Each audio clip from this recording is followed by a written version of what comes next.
Sampurasun.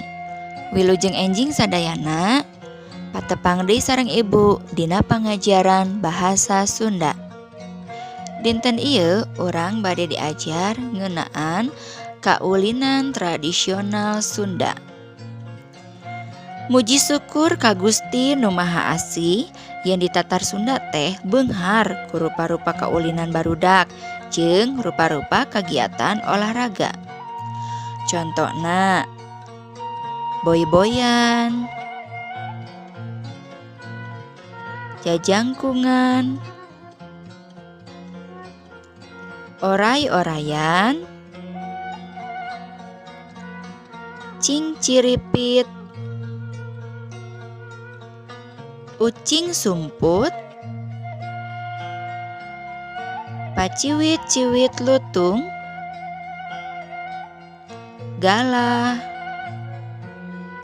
sonlah, erepet jengkol, congklak, ngadu kaleci, jeung sajabana. Kitu deui olahragana saperti main bal, voli, tenis, ngojay, lompat tinggi, jeung sajabana. Kaulinan teh bisa mere hiburan sarta kasehatan rohani jasmani ka urang. Kabeh kaulinan bisa ngagumbirakeun kana hate pangpangna ka barudak.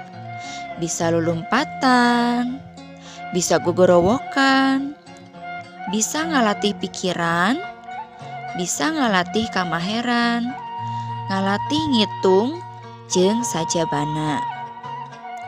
Tah ayeuna mah cobi ragakeun salah sahiji kaulinan tradisional Sunda di bumina sewang-sewangan sareng keluarga.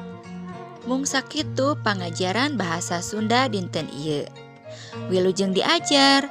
Gusti Yesus ngaberkahan.